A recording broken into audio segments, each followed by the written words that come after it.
In this video, I'm going to show you exactly how you can make millions or at least a consistent $600 daily with Shopify dropshipping.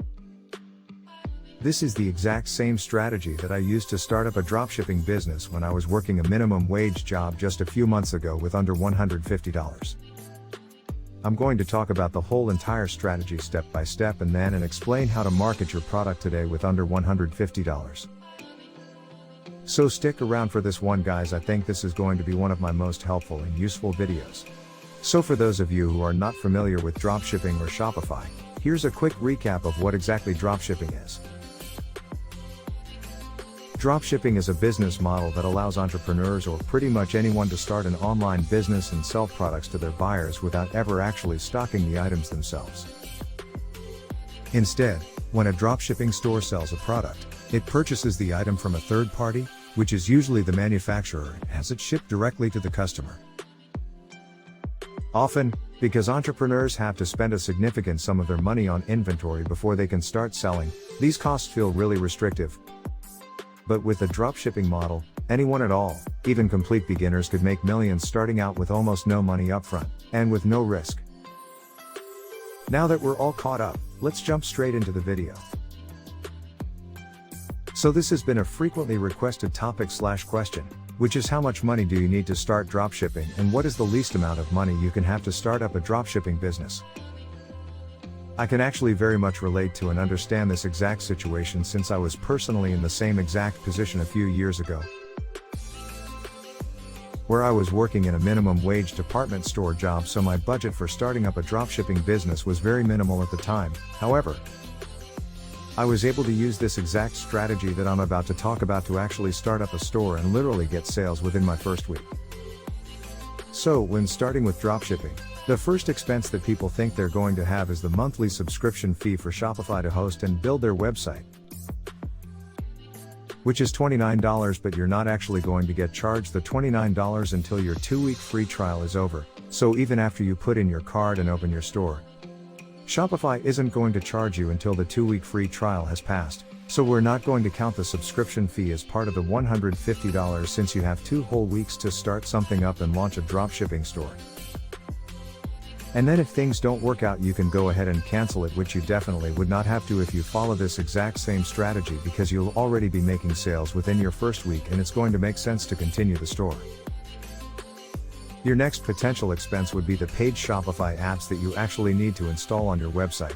However, a lot of the paid apps have free alternatives, and even if you choose to get a paid app, there's also a free trial, so you can basically build a store, buy a domain, install apps onto it, and if you cancel all the subscriptions in time in case you don't get any sales or things don't work out for you, you're still not going to get charged for this portion of the business, because the Shopify free trial is 14 days, and that's more than enough time to build something, launch it and test it out.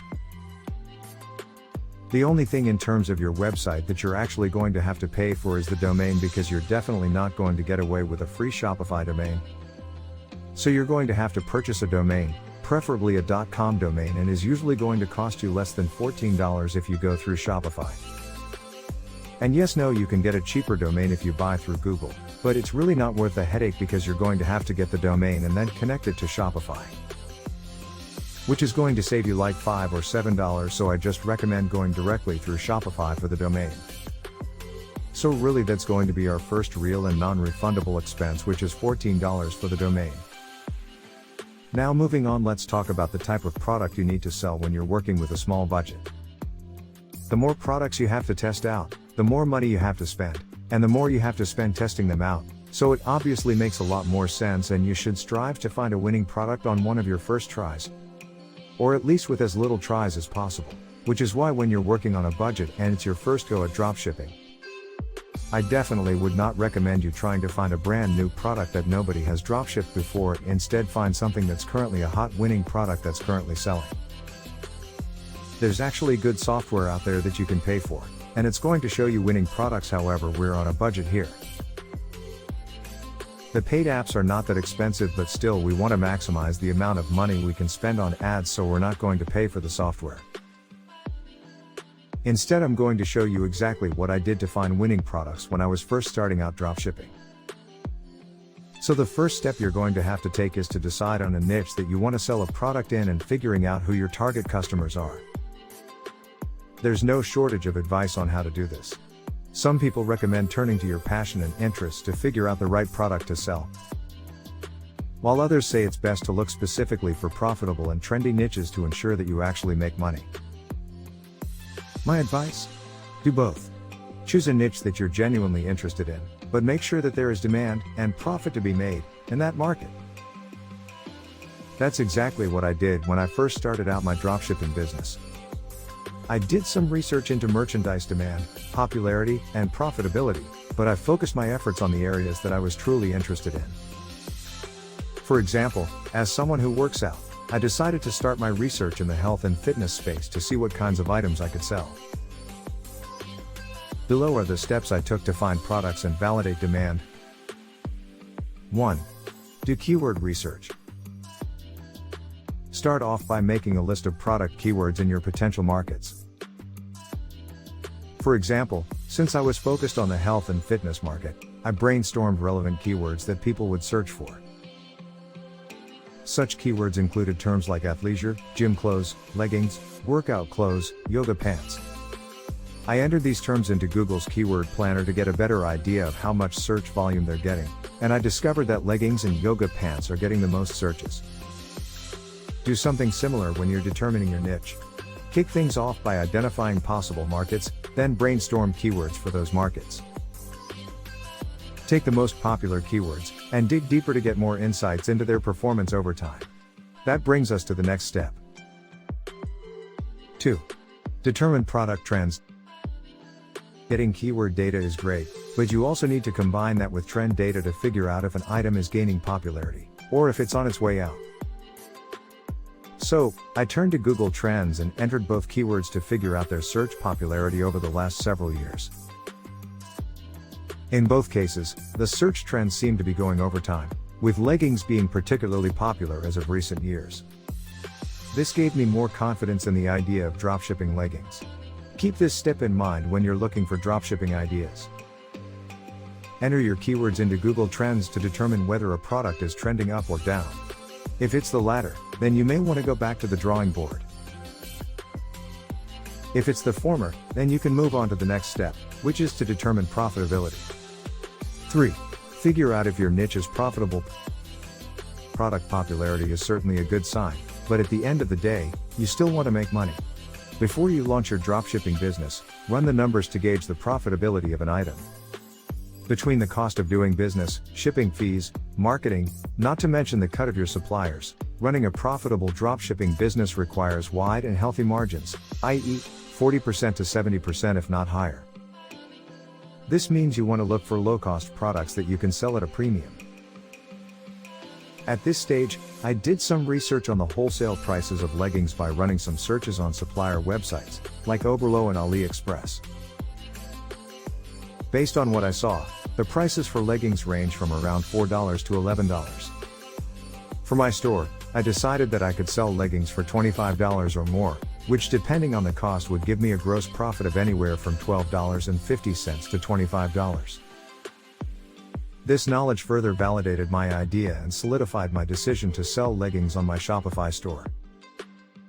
Try to follow a similar process when you're validating your idea and determining profitability. Do your research on the costs and retail prices of your products. So once you've found a winning product, it's now time to market it, which is essentially getting your product in front of as many potential buyers as possible.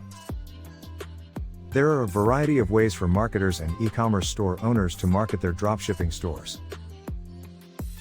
How you promote your Shopify store will depend on your product, marketing budget, and available time. However, with various digital marketing tools and strategies available, there's an option for everyone. Let's dive right into how to promote your Shopify store using popular digital channels. Social media platforms, such as Facebook, Instagram, and Pinterest, are among the top ways to promote your Shopify store. With billions of users worldwide, you have the potential to reach and engage your target customers through social media. The first, most important, and least expensive way to use social media to promote your Shopify store is by posting organic content on your platforms. This can be anything from product highlights to customer reviews, and user-generated content to behind-the-scenes photos and videos of your business operations. Social media is excellent for building brand awareness and trust by posting high-quality photos, relevant videos, and engaging captions. You can get personal while remaining professional by posting on your social media feeds and utilizing the Stories feature on Instagram and Facebook. You can also promote your Shopify store on social media by investing in paid ads. While original content can only go so far on its own, if you put a little money behind your posts, you can reach a substantially larger audience. Before you invest a dime into advertising your Shopify store, I strongly encourage you to create your Google Analytics account, which is the key to our success. Google Analytics is a free platform, and Shopify has amazing integrations with each platform where you can track where all of your traffic came from and track what all of your traffic is doing on your site, pages visited, time spent. Lastly, and most critical, how much money your customers are spending on your site. Within my how-to tutorial, I break down the steps required to make sure tracking is set up and buttons you need to check to make sure e-commerce revenue data is flowing to Google Analytics. To take it a step further, we can set up your tracking so revenue data will flow directly into Google AdWords so you can see how much revenue you're getting for every keyword you're bidding on, campaign you're promoting. For even more information, here are top 10 tips for promoting your Shopify store on Google Search. Match type. As mentioned above, be very specific in the keywords that you're bidding on. Additionally, start off with exact match search queries. This guarantees that you will only serve an ad when someone enters in a search query that matches your keyword exactly. If you start off with broad match, you'll likely map to searches that aren't as relevant. Network. Start off by just advertising on Google.com.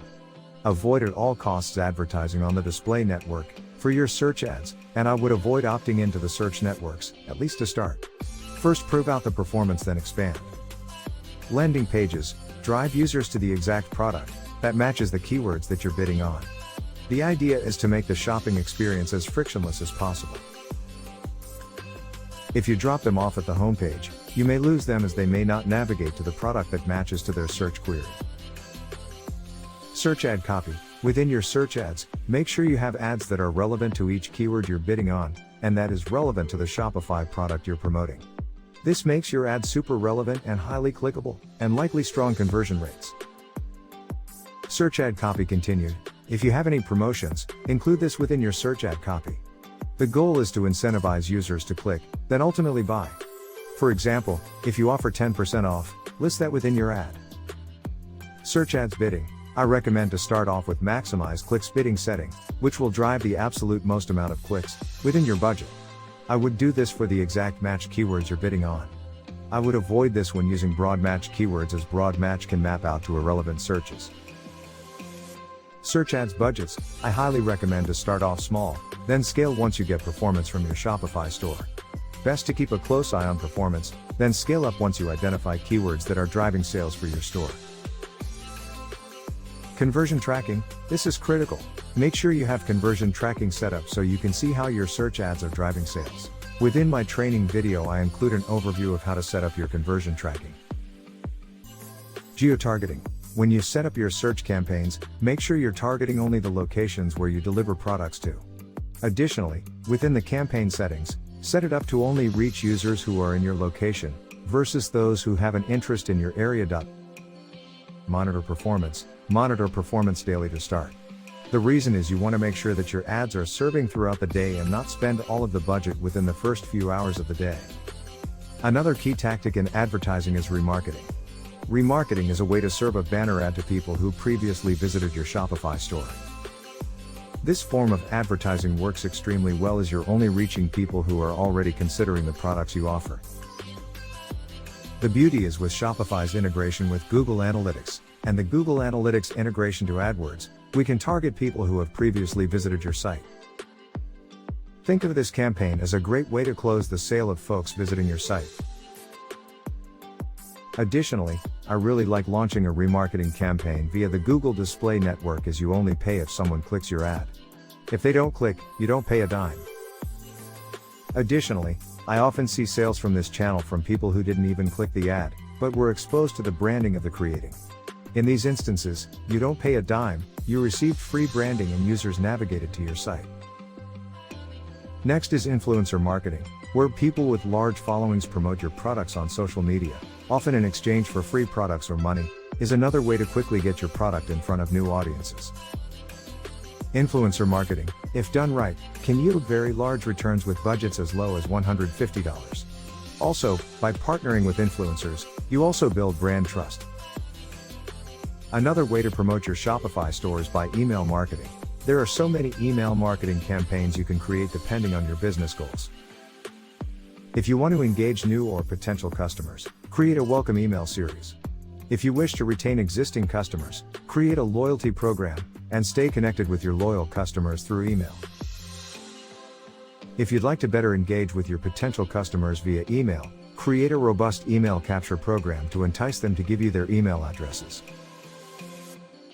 You can then share your product information, customer reviews, and current sales and discounts through email.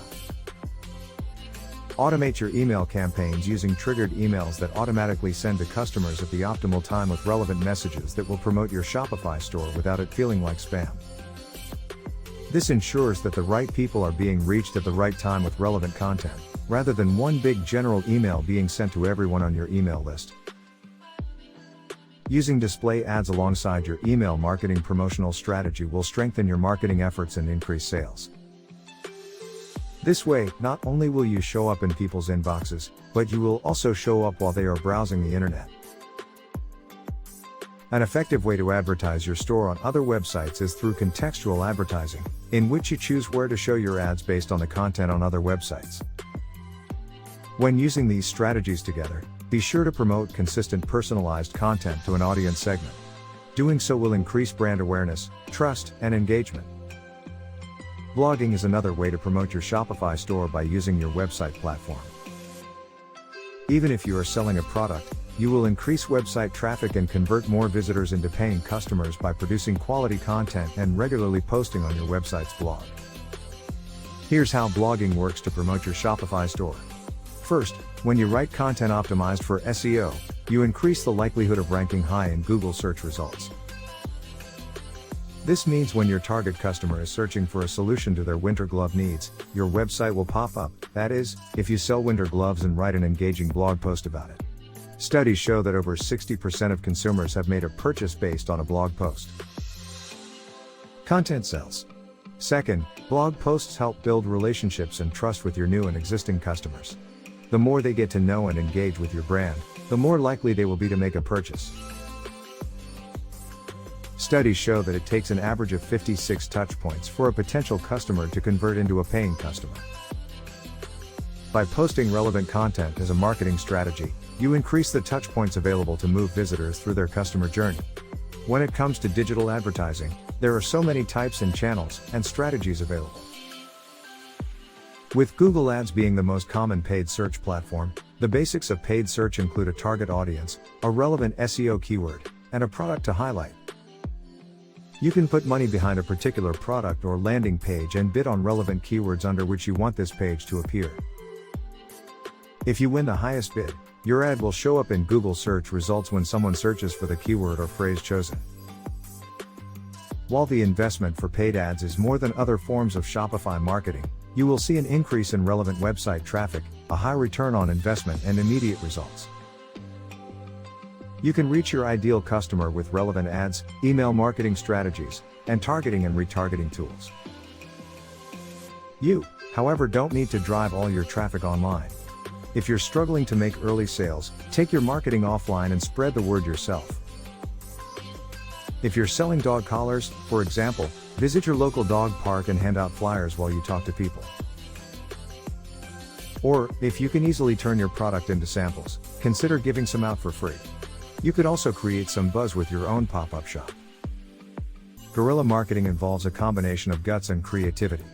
But in the connected world we live in, it's never been easier to say, check out my website to someone offline and see it translate into traffic online. So these are some of the methods you could use to promote your Shopify store and get consistent sales. You can also be creative with these strategies and come up with other strategies which haven't been used before. Now by this point, hopefully you've tried enough tactics to see a jump in traffic and maybe even some sales. This challenge is meant to be an exercise in creating a feedback loop, where you expose your store to traffic, set a benchmark for its performance, and then work to improve it. So now you can begin diagnosing the potential problems with your store by looking at your analytics dashboard, as well as the feedback you've gotten from actively promoting your store. There are a number of reasons customers might not be buying from you, and you can make informed guesses based on how your traffic behaves. If you have a high bounce rate, that is, visitors coming to your site and leaving immediately, your traffic might be low quality or your store might take too long to load. If none of your visitors added products to their cart, it might be that you haven't achieved product/market fit, or maybe they just don't trust your store enough to buy. If you have a lot of abandoned carts during checkout, maybe you need to reconsider your shipping. Based on these learnings, you can start tweaking things about your store so you'll have a better chance when you have your go at another round of marketing. Driving traffic is all about connecting the dots between your brand and your buyers in a world of ever-growing possibilities. That's partly what makes marketing so overwhelming, the fact that there are just so many opportunities out there. There's no one-size-fits-all approach to this. Exploring, trying, failing and improving is the only way to find out what works for you. So get your store out there, because it's the only way to grow. Thank you so much for watching to the end of this video. Please leave a like, comment and subscribe if this video helped you.